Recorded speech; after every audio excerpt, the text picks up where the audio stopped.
Jeff Erickson, we talk to him every Wednesday from Rotowire.com, your one-stop shop for fantasy sports. He joins us from his home via Zoom as we start our weekly conversation.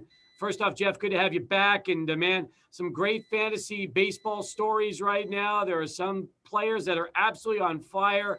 And then you read a story like this. I think Padres fans have just been waiting to hear when Dinelson Lamet exits with forearm tightness, which is usually a precursor potentially to Tommy John surgery, something he's already had once before. We know the injury risk. We know what's happening. And now, obviously, bad news if you're a Padres fan hearing that. They got to hold their breath right now. Yeah, this is awful to see that. I faded him just because of the risk, a combination with the cost. But man, I was rooting for him. He's so much fun to watch when he's on. This is compiled by Adrian Morejon. Morejon. I'm going to get it right sometimes there, sometimes I don't. But his injury is bad too, and that's a bad combination there. You're going to see a lot of Ryan Weathers. I mean, I think it's really telling that there's been no talk of calling up Mackenzie Gore either. Good point. Now, I still think he'll be developing in El Paso through the first month or two of the season. I think the Padres really want that. But this also goes to show you why they loaded up on arms this offseason. They knew you could never have enough good arms, and clearly now we're seeing why. Yeah, you can never have enough. The top teams are always like that too. The Dodgers are like that. The Yankees went with volume instead of elite guys on the free agent market, didn't want to pay the price per Bauer.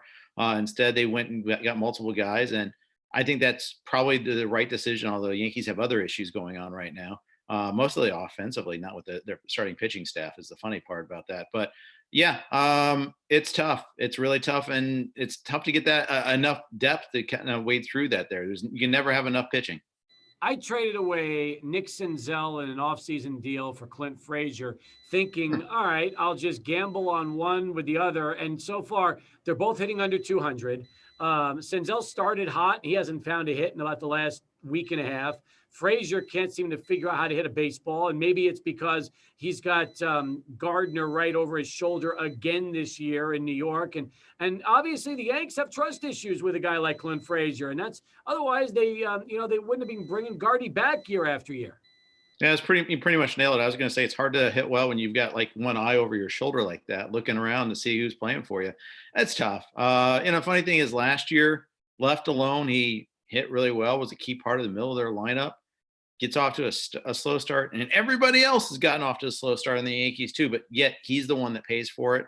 That's tough. It's a tough look. They're so mad at Gleyber Torres that they sit Clint Frazier. The Aaron Judge has gone like 0 for his last 40. Stanton's really struggling. I mean, it's tough. Frazier hasn't helped himself either. No, he hasn't. And that's the hard part, is that last season he did, and now all of a sudden this year he's off slumping. But again, he's not the only one. There's a reason why the Yankees have only won 6 games. Half the team's not hitting right now, and that's a huge issue. Yeah, nor are they catching. They're playing some terrible defense too, and that leads to them getting booed in their home park. They won yesterday against Atlanta. Maybe that's a turnaround there.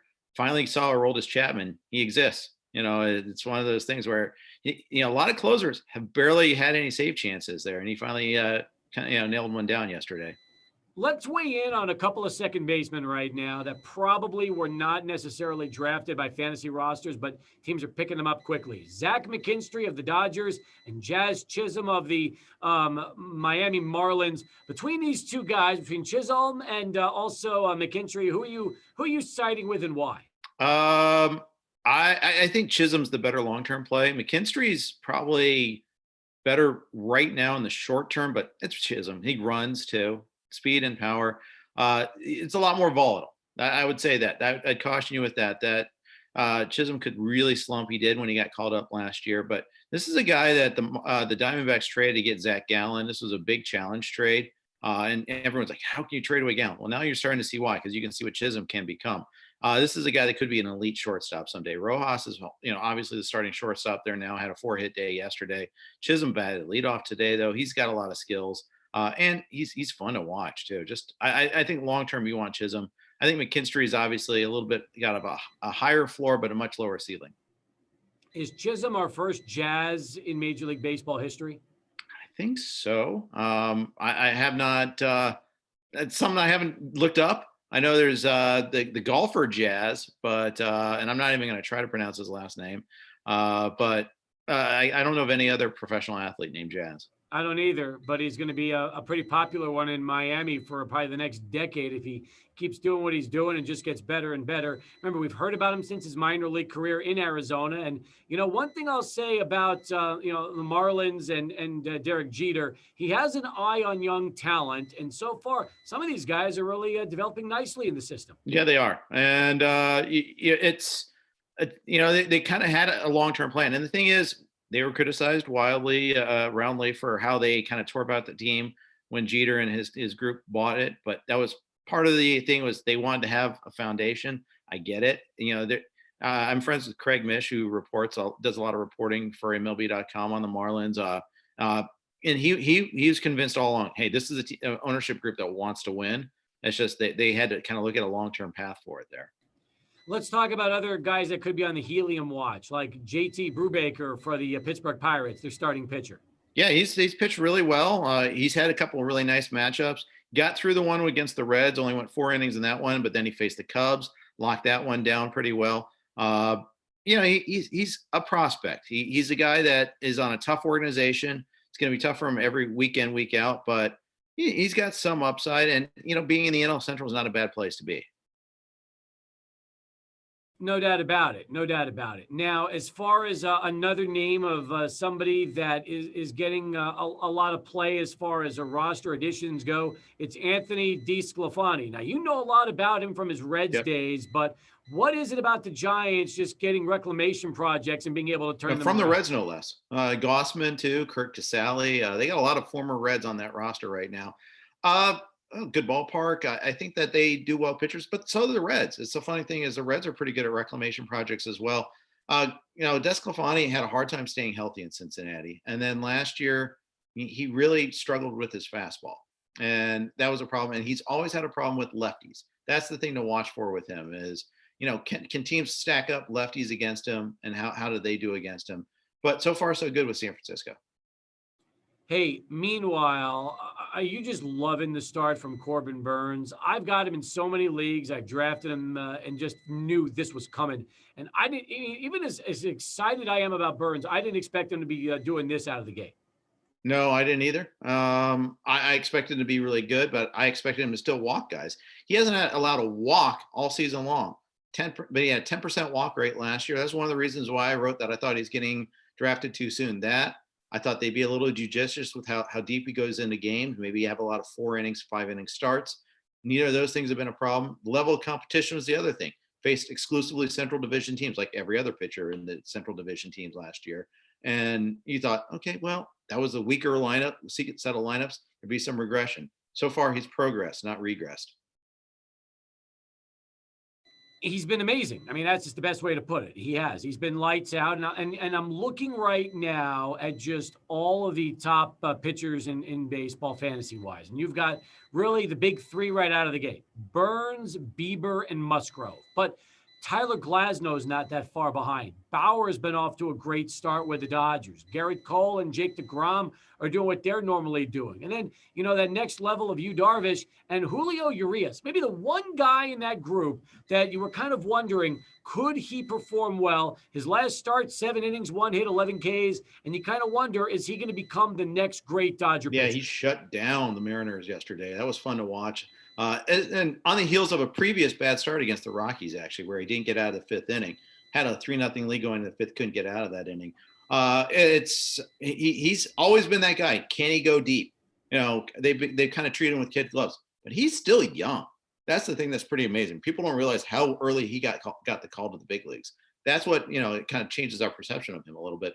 Yeah, the future is really bright with him. It really is. He's 23 years old. You're right. When you get started as a 19 or 20-year-old, that tells you exactly what's happening. So right.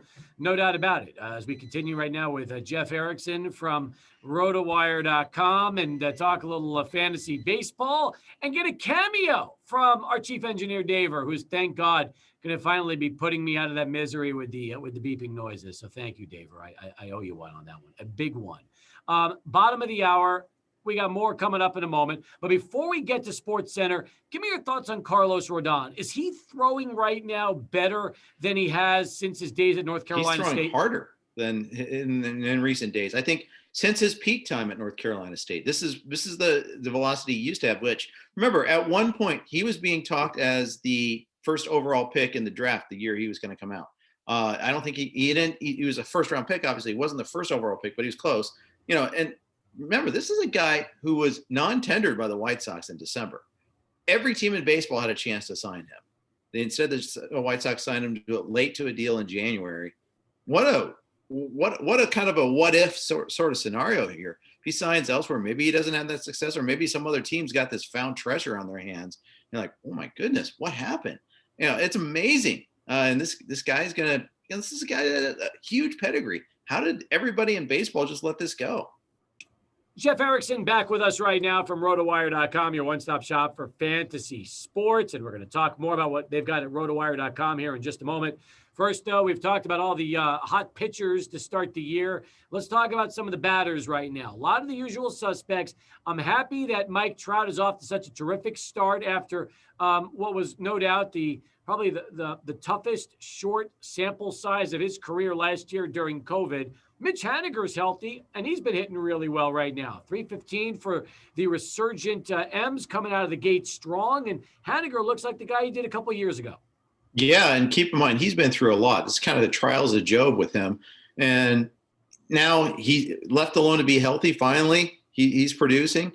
And getting the Mariners in a pretty good spot. The Mariners are playing some good ball. So are the A's. Although the A's might finally lose today. We'll see. They've already rallied a couple of times against the Twins. They're now in the 10th inning. But, it's the Mariners have a lot of young talent, and just getting a chance to see that kind of all come together. They could be really good if they don't be so miserly with their prospects. I fully expect to see Jared Kelenic in the next week or two. It's going to be fun. And Logan Gilbert maybe a month or two behind that. Julio Rodriguez later this summer. They've got a lot of fun talent on the way.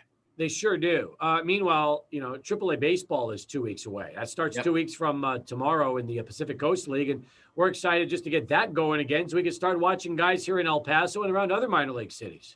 Yeah, I can't wait to see that. I mean, it's like our prospect guy, James Anderson, is just like itching to watch the minor league coverage there, minor league ball. And, we were robbed of that. We're robbed of seeing these guys develop, these prospects in our dynasty leagues, our keeper leagues. Can't wait to see those guys and see the sneaky guys who emerge, and see, have like our all the prospect gurus out there pay attention, let us know who's coming and who's coming quickly. Alex Verdugo, former Dodger, now he's having a chance to play every day and thrive in Boston. How good do you see Verdugo becoming? I see him as a guy that, maybe he develops a little bit more power than I actually gave him credit for. That's one of the things. His bat to ball skills are pretty good. Being able to hit for average is pretty solid. Always can make pretty good contact. If he can start hitting for power, start hitting some lefties from time to time, boy, that could really work out pretty well. 3 homers so far, double digits, runs and RBI. You got to like that. Speaking of liking, how about his teammate JD Martinez and what he's been able to come to do so far? Unbelievable numbers. Yeah, it's awesome to see it. There's a lot of things about him that last year there was a lot of laundry list of reasons why he didn't do well. No video, wasn't prepared for the season, wasn't completely healthy, had to be a DH the whole time, although he still mostly is the DH now this year too. Not having Alex Cora, all those things seem to be resolved. He's back to the JD Martinez that was a second/third round pick. No doubt. No doubt. Who else, by the way, is off to a really hot start, and you like what you see, at least from an early sample size here through the first few weeks? Tough day today, but Avisail Garcia is a guy that I'm kind of interested in. People don't realize that Avisail Garcia is very fast. Sarah Langs had a segment on MLB Network yesterday, and she tweeted it out afterward. He's one of 4 players that have a 90th percentile exit velocity and a 90th percentile sprint speed so far. 250-pound guy that can just fly. It's kind of fun to watch. And he's getting lots of playing time now with Yelich on the IL and Kane for that matter. So that's always the tricky part with the Brewers is figuring out the playing time. But, I want to see a full season of Avisail Garcia at some point. There's a reason why he was a cherished prospect at one point. No doubt. And there's probably a bunch of guys like that where you're excited about early on what you've seen. Then you want to see them through the full year and see what they're capable of, because sometimes it's great to see this kind of a start, especially for guys like Akil Baddoo. But once all of a sudden pitchers start to get the book and figure them out a little bit and the averages start to fall down, back down to earth, you wonder, will they be able to resurrect that start and pick it up again? Yeah, that's right. And this happens every April. We see some guys get off to really hot starts, especially unfamiliar faces. Maybe the book isn't out on him. All of a sudden, do not throw fastballs to this guy. Aristides Aquino, a couple years for the Reds. He came up in August. August, he was the Punisher. In September, he's the Punished. Some guys make the adjustment, others don't, and they kind of are middling after that. And you kind of wait and see, which is it with them. I go back to days like Chris Shelton. If you remember that April he had with the Tigers one year, he had like 10 homers and then like 4 the rest of his career.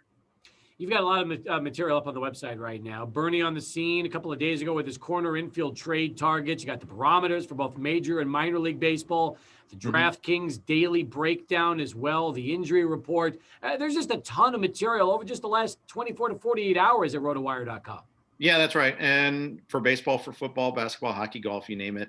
And yeah, there's a lot to talk about. There's a lot to write about. It's great. I have no shortage of topics. So, anytime, sit down, this inspires me. Oh, this inspires me. Just watching, sitting, I love it. Sitting in just a night, sitting down, watching games. I got the DirecTV Grid channel on. I like to call it the Grid channel. I think they call it MLB Mix, where there's like up to 8 games at once. And just, I can follow along and follow my fantasy teams, follow my DFS plays here and there.